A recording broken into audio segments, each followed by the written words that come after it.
Kita akan membahas regresi linear dalam analisis kuantitatif menggunakan stata, dan pada materi yang keempat, mediating variable atau mediator. Apa itu mediating variable atau mediator?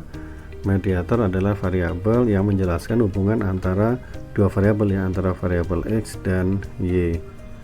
Atau kalau kita mau seperti ini ya, analogikan bahwa hubungan x dan y ini seperti satu pipa. Kalau ada satu pipa, ini adalah pipanya adalah C ini ya, hubungan dari x dan y. Kalau misalkan pipanya kita cabangkan, maka air dari x dan y ini bisa melalui pipa yang pertama atau bisa melalui saluran yang kedua melalui Z. Nah, ini disebut dengan indirect effect. Jadi Z ini menjelaskan hubungan antara x dan y ya. Jadi misalkan ini hubungan total antara x dan y itu seluruh airnya adalah C. Kemudian air yang mengalir dari x dan ke y ini secara langsung adalah C prime. Kemudian ada air yang mengalir dari x ke y melalui Z. Nah, ini kita lihat x ke z ini adalah A, z ke y ini adalah B, sehingga x ke y yang melalui z adalah A kali B. Sehingga ini kita bisa lihat bahwa total efek dari x ke y itu bisa dipisahkan menjadi dua. C ini adalah total efek, bisa dipisahkan menjadi A kali B, ini indirect effect. C ini adalah C prime, ini adalah direct effect. Nah, kalau disebutkan dalam persamaan seperti ini adalah persamaan yang pertama adalah total efek, Y sama dengan I plus CX plus error ya. Kemudian yang ini adalah Y ini dipengaruhi oleh X dan Z ya. Jadi I plus C prime ya, C prime plus BZ plus error. Z ini dipengaruhi oleh X ya, I plus AX plus error. Nah, langkahnya gimana? Langkahnya pertama kita harus uji dulu X ke Z dulu, apakah ada efeknya ini. Efeknya ini adalah A ya. Kalau A ini sudah tidak ada, berarti tidak ada indirect effect atau tidak ada air yang mengalir dari X ke Z, berarti tidak ada mediator mediasi. Nah, kemudian kita lihat efek dari C prime dan B, hubungan antara X dan Z dengan Y. Kita estimasikan C prime dengan B. Nah, bila B nya sudah tidak signifikan, maka berarti ini terputus juga pipanya, berarti tidak ada mediator. Tapi kalau A signifikan dan B signifikan, berarti kita lihat ada hubungan indirect ini ya, dari A ke B, sehingga kita bisa hitung direct, indirect, dan total efeknya. Nah, jadi jika Z ini memediasi secara keseluruhan, maka X akan memprediksi Y ini ya. Ini ya, X akan memprediksi Y. Kalau ini C ya kan ya, C ini adalah signifikan. Tapi ketika ada Z, maka C prime ini enggak signifikan, maka semuanya mengalir ke sini. Ini artinya fully mediasi ya kan, full mediasi. Jadi tidak ada lagi pipa atau air yang mengalir ke sini. Jadi C ini adalah A kali B kan ya. Kemudian kalau yang parsial masih ada air yang mengalir di sini, berarti X mempengaruhi Y, ini C. Kemudian adanya A dan B ini semuanya signifikan, Z mempengaruhi Y, maka ini disebut dengan mediasi yang sebagian, atau X prediksi Y, X prediksi Z. Jadi yang jelas harus lebih kecil ya ini ya, C prime ini harus lebih kecil daripada C. Kenapa? Karena sebagian mengalir ke sini. Kalau ada air, jadi air yang mengalir langsung dengan air yang mengalir melalui dua saluran, harusnya yang mengalir langsung lebih besar daripada yang mengalir dua saluran. Kemudian yang terakhir, apabila ini terputus nih, A-nya terputus atau B-nya terputus, ini disebut X dasar prediksi Z, Z dasar prediksi Y, ya kan?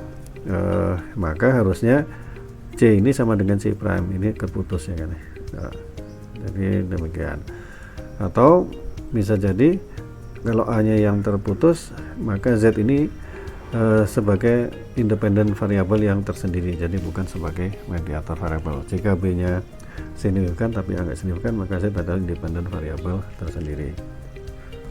Oke, kita mulai dengan meletakkan folder aktif, kemudian kita membuka filenya, kita pakai file enhance 2, kemudian kita akan melihat sini hubungan antara tekanan darah, berat badan, dan umur. Maka pertama kita lihat dulu matriksnya dulu.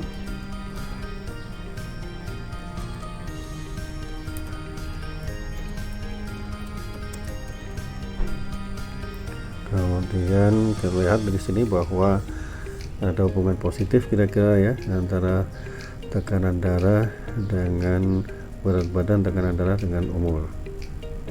Oke, kemudian kita uji korelasinya, apakah kira-kira ada korelasi, dan ternyata memang ada ya, kuat ini korelasi, atau bukan sangat kuat ya, tapi ada korelasi sedikit antara berat BP sistol dan H dengan BP sistol dan W dengan H. Oke, kita akan membuktikan apakah variabel berat ini memediasi hubungan antara umur dengan tekanan darah. Jadi apakah berat badan itu berpengaruh terhadap hubungan antara umur dan tekanan darah. Pertama kita lihat dulu hubungan antara berat badan dengan umur. Apakah ada hubungan? Ternyata kita lihat di sini ada ya kan ya. Setiap kali ada pertambahan umur 1 tahun, maka berat badan nambah 0,03. Tapi ini hubungannya sangat sedikit sekali ya, sangat kecil sekali, tapi tidak apa-apa. Ini berarti kita lihat ada hubungan. Ini kita simpan sebagai koefisien A ya. Tadi kita sudah lihat. Kemudian kita akan melihat hubungan antara berat, umur dengan tekanan darah. Oke, kita regreskan.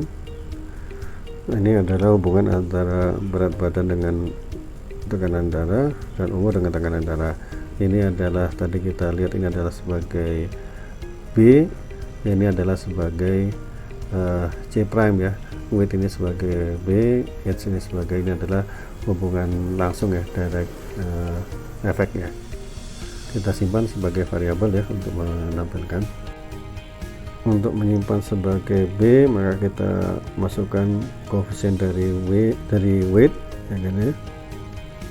Kemudian untuk memasukkan C prime yaitu koefisien dari H, kita ketikkan seperti ini. Ini sudah lengkap, kita punya angka A, B, dan C prime. Kemudian kita lihat total efeknya, yaitu efek H pada tekanan darah, yaitu seperti ini, bahwa umur berpengaruh terhadap tekanan darah atau berhubungan dengan darah. Setiap kali penambahan umur 1, maka tekanan darah menambah 0,65. Di sini signifikan 23. Kalau yang tadi sebelumnya, regresi sebelumnya, ini adalah hubungan antara tekanan darah dengan berat dan umur. Ini adalah berat 0,406 ya, signifikan dengan ini adalah 0,30 square-nya. Kemudian H ya, ini yang C prime tadi ya, atau direct effect dari umur terhadap tekanan darah adalah 0,637, atau ya ini signifikan juga ya, kita lihat. Nah, kita buktikan apakah direct effect dan indirect effect ini akan sama dengan total effect. Nah, itu kita lakukan tadi dengan persamaan tadi ya, A kali B plus C prime, apakah sama dengan C? Ini adalah C nya, A nya adalah ini ya, efek dari H terhadap weight 0,03, kemudian B nya adalah efek dari weight terhadap BP sistol, kemudian C prime nya adalah efek dari H terhadap BP sistol. Kita itu skalar yang tadi sudah kita dapatkan, C sama dengan C prime plus A kali B. Nanti kita tampilkan dengan perintah display total effect of H adalah C. Kita lihat total efeknya adalah 0,6520779. Apakah ini sama dengan total? Sama nih, 775 ya kan. Jadi kita sudah membuktikan bahwa total efek adalah sama dengan C prime ini direct effect plus indirect effect A kali B. 6520, total efeknya 6520. Direct efeknya adalah C prime ya 6379. Indirect efeknya adalah tadi sebelumnya 0,03 dikalikan dengan 0,406, sehingga kita lihat di sini karena semuanya adalah signifikan, maka kita lihat ada moderasi mediasi ya, efek mediasi dari berat terhadap umur dan tekanan darah. Kita lihat bahwa ini adalah total efeknya adalah 65, sedangkan direct efeknya adalah 0,63, jadi adalah mediasi sebagian, juga karena adanya signifikan pada nilai A dan B. Demikian, semoga bermanfaat dan barokah buat kita semua.